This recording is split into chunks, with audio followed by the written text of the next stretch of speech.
Hey, I had this idea about how sad and unlucky my sister is.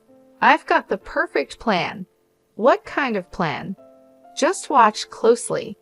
Mary put on a fancy wedding dress, the kind you would wear to a wedding. She walked over to the microphone. When she got it, she turned to the guests and said confidently, "Would anyone like to take my sister off our hands? She's not very educated and she's getting old, isn't she?"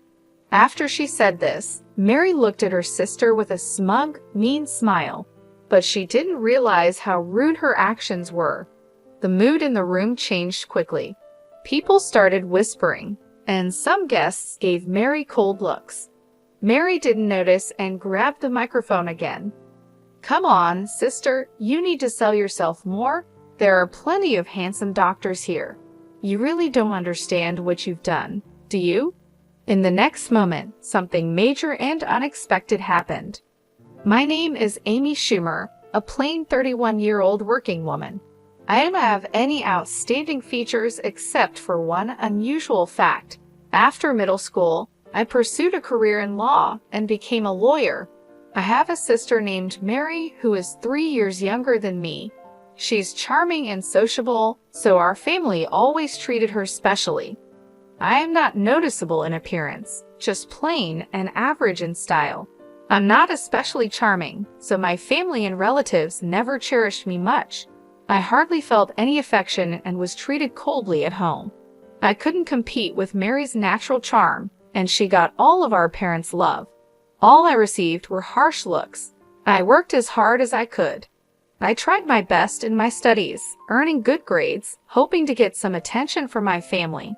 But I could never outshine Mary. Eventually, I got tired of trying to win their love and decided to focus on something else. I gave up on being loved and put all my effort into studying. I promised myself that I would find my worth through my knowledge. Studying hard gave me confidence, and my efforts led to good results. I hoped that my success in school would one day earn me a word of praise from my parents. Holding on to this faint hope, I stayed up late every night, studying. Throughout middle school, I was always at the top of my class and did better than other students in every test. But even then, my parents never praised me. Instead, they often criticized my grades. It's not just about being at the top. You need to get nearly perfect scores in every subject. Yes, even if you score 98% in science, it's not perfect. But this recent exam was really difficult. I would try to explain. "Excuses again. Your insufficient efforts are why you end up with such results," my mother would say sharply. Her voice was as cold as ice. "Are you intending to flaunt those less than perfect grades?" All I could do was apologize. "Yes, I'm sorry," I murmured softly. No matter how much time and effort I invested, my results never matched my parents' idea of perfect. They never acknowledged my efforts. Any score less than 101% was just a reason for them to scold me. But more than my parents' coldness, my sister Mary's seemingly innocent words hurt more. "Oh, sister, you're not getting lectured again, are you?" She would come into my room without permission and smirk at my report card. Good grades and still scolded. That's sad. I get praise for barely passing. "Did you come here just to say that?" I asked, feeling frustrated. "I was worried maybe you were down again, but I didn't expect such a cold reception," Mary said, pretending to be concerned. "If you were really worried, you wouldn't speak to me like that," I replied, trying to keep calm. "See, that's your problem. You're always like this, so standoffish. That's why Mom and Dad don't show you love," Mary said, her gaze cold as ice. She looked down on me with unmistakable contempt. For a brief moment, her attitude was clear even as she left the room. After she was gone, I could hear her cheerful laughter with our parents from the living room. I should have been used to this by now, but the sadness overwhelmed me and tears ran down my cheeks. I had told myself many times that I didn't need my parents' approval and that Mary's words wouldn't affect me. Despite that, my emotions betrayed me, and I cried. In my hand was the crumpled report card, wrinkled from my tight grip. I resolved once again to stand on my own and escape from this stifling family environment. I decided that doing well in my studies and improving my abilities was the key to that escape. From that moment, I threw myself into my studies with even more determination. One day, as the autumn breeze swept through the classroom windows, I received an unexpected announcement from my father. "Amy, you will not go to high school. You will start looking for a job immediately," he stated coldly. I was at a loss for words, unable to hide my confusion. "Why would you say something like that?" I asked with a blank expression. "Further investment in you is unnecessary. If you want to go to high school, pay for it with your own earnings. If that's impossible, then you have no choice but to give up. But I'm still in middle school. Work opportunities are limited for me. How am I supposed to?" My protest fell on deaf ears. "Then you must accept this. After discussing it with your mother, we've decided to focus our finances on Mary. We can't afford to spend more on you," he declared firmly. "That's not fair," I screamed internally, but my father's decision was final. His abrupt words seemed to drain all the color from the world around me, painting everything in shades of gray. My mother and sister looked at me with unhidden smiles, enjoying my misery. I understand much more now. There were options like finding schools with tuition waivers or scholarships. However, back then, without knowing how to access that information, I was simply devastated by the closure of my path to further education. Since that day, my passion for learning faded quickly. The praises from my homeroom teacher, who had always admired my grades, felt hollow, and the lack of interest in education at home made my chances of advancing to higher education seem even more hopeless. I started the next stage of my life by working at a local factory right after graduation. Since I wasn't old enough to live on my own, I stayed with my family until I turned 19. I worked as hard as I could, and most of my salary went to the household. I saved the little money I kept for myself for the future. Those tough days felt like crawling through an endless tunnel. On my 19th birthday, I finally left home. I wrote a single letter for my family and walked away from the place that was now just a memory. My family's reaction was as if I had never existed. Complete silence, without a single phone call or letter. At first, living apart from my family caused me heartache, and the loneliness cast a shadow over my days. However, as time passed, the loneliness eased with the busyness of work. After moving out and starting an independent life, the stress I had felt at home disappeared, and I began to experience a mental spaciousness I had never felt before. This newfound peace of mind reignited my enthusiasm. I regained my passion for learning and decided to start studying again. I began with the basics, reviewing them diligently. The joy of learning filled my heart once more. Soon I started to study high school textbooks and began reading extensively. During my reading journey, I became fascinated by books on law, which sparked a deep interest in the legal profession.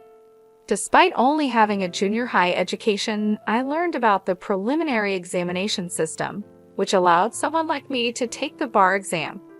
With this new information, my dedication to studying intensified. I used every possible moment to study, even during short breaks at work. I memorized legal terms during lunch, always preparing for the bar exam. The people at my workplace, mostly older than me, saw my earnest efforts and supported me.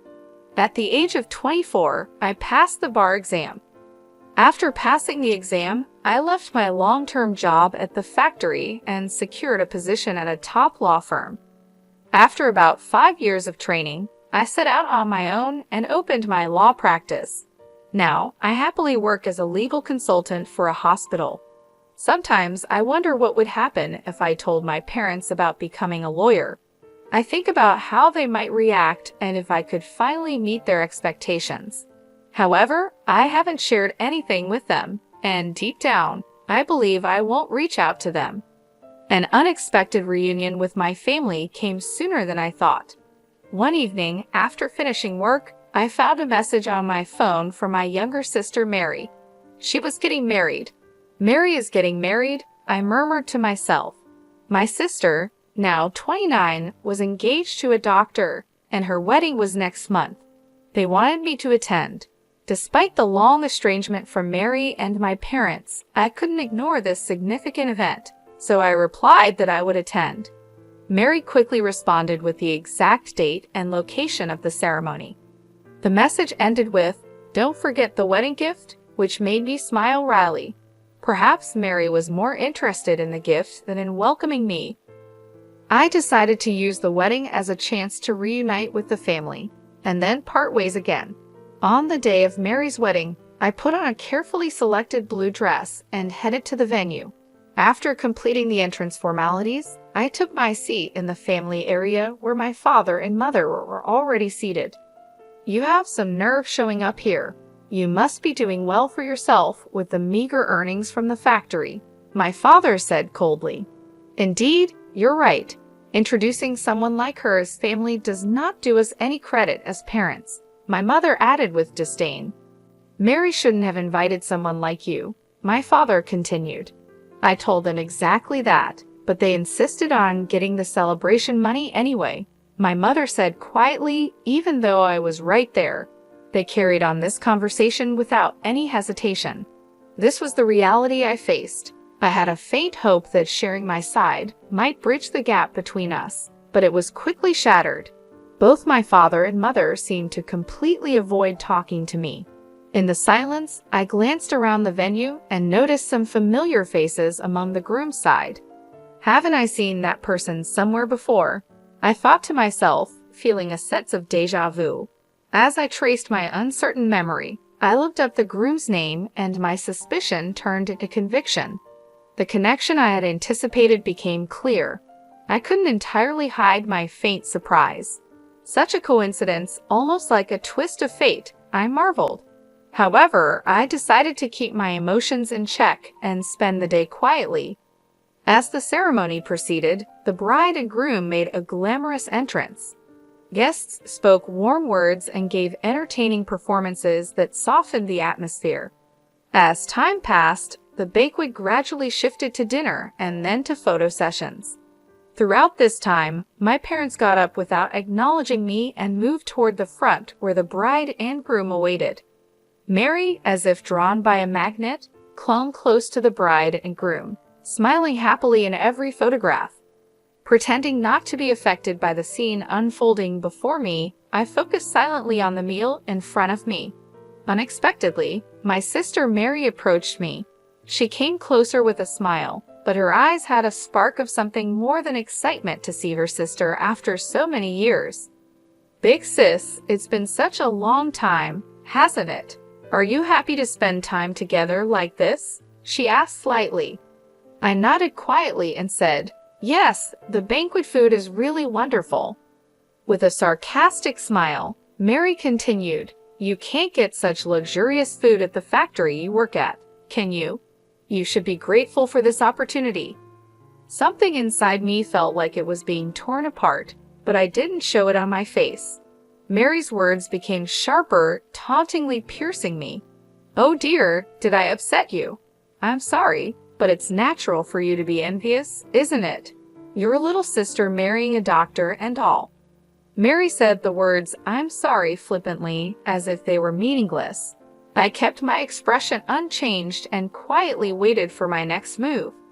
At that moment, Mary whispered in my ear, "Big sis, because I feel sorry for you, I've come up with a great idea."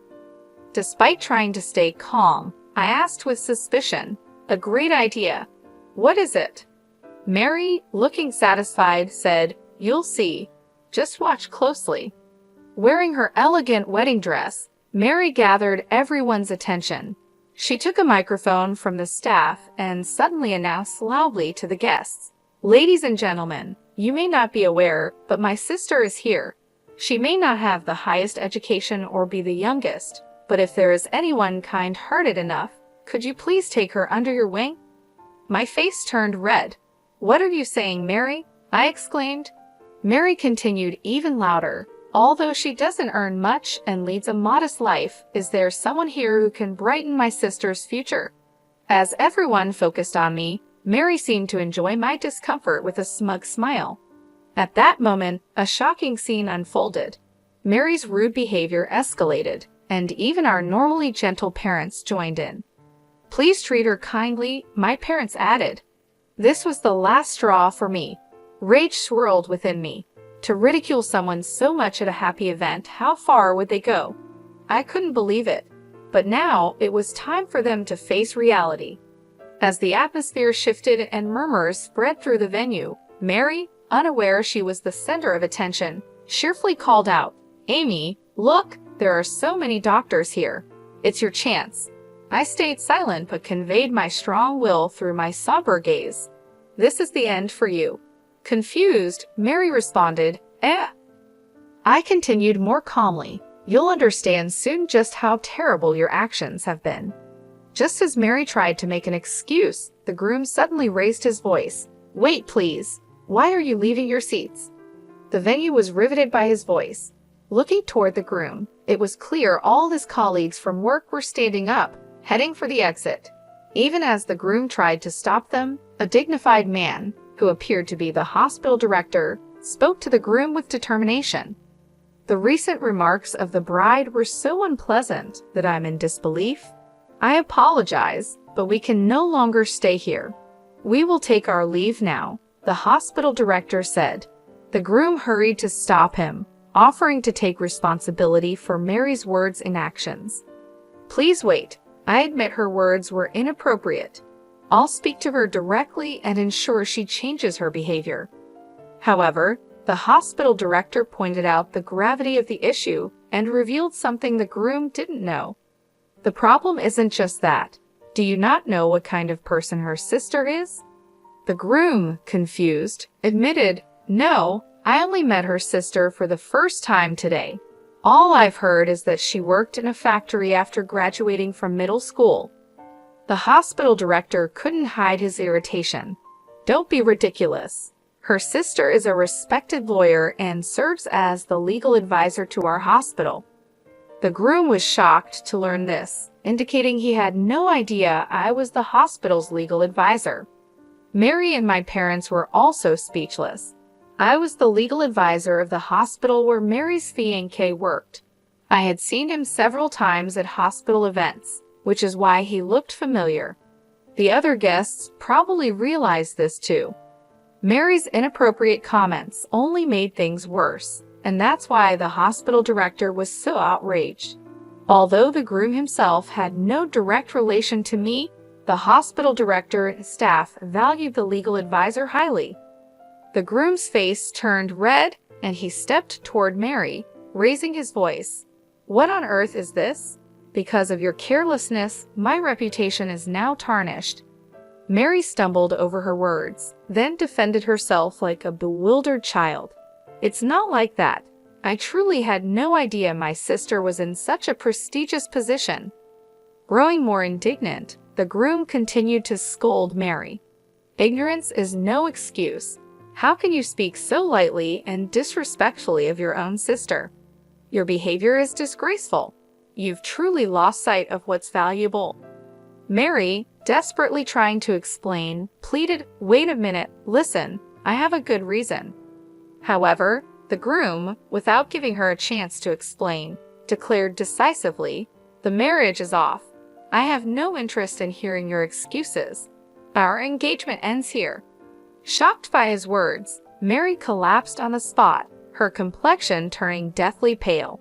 In a fit of anger, the groom stormed out of the wedding hall along with the other guests.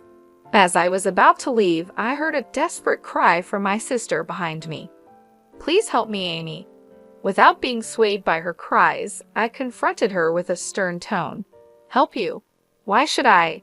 The situation you're in is because of your own actions. Making jokes at others' expense and then playing the victim is pathetic." Mary, filled with confusion and anxiety, pleaded, "Why are you using such harsh words? If I had known about your success as a lawyer." With a quiet yet firm attitude, I responded, "Why should I need to inform someone who has never contacted me about my profession? In fact, I was planning to end our relationship after this wedding." But now, seeing your unfortunate end, I am somewhat satisfied. You must be disappointed that your engagement to a doctor has been called off. Well, you'd better work hard to find your next prospect." With these words, I left the venue with dignity. From afar, I could hear the critical voices of my parents and other guests. Everything proceeded as expected, and Mary's marriage was no more. My parents, who had thought a secure future was assured through Mary's marriage to a doctor, expressed their anger toward her for the first time. Unable to withstand their anger, Mary sought help with a broken heart, but I ignored her pleas. I never answered her calls despite repeated attempts and cut off all contact with the family. I heard that Mary had quit her job and was now without employment, estranged from our parents, and spending her days shut in at home. As for me, I am very happy with both my work and private life, living peacefully without any big problems. Although my bond with my family hasn't been smooth, I am lucky to have a lot of support from people in my professional and daily life. This good environment isn't by chance, but because of my long-term hard work and effort. There were times when I faced tough challenges, but overcoming them made me who I am today. Looking back on my past struggles, I see their value. Now, I hope to keep living a fulfilling life at my own pace, setting realistic goals and keeping stress low.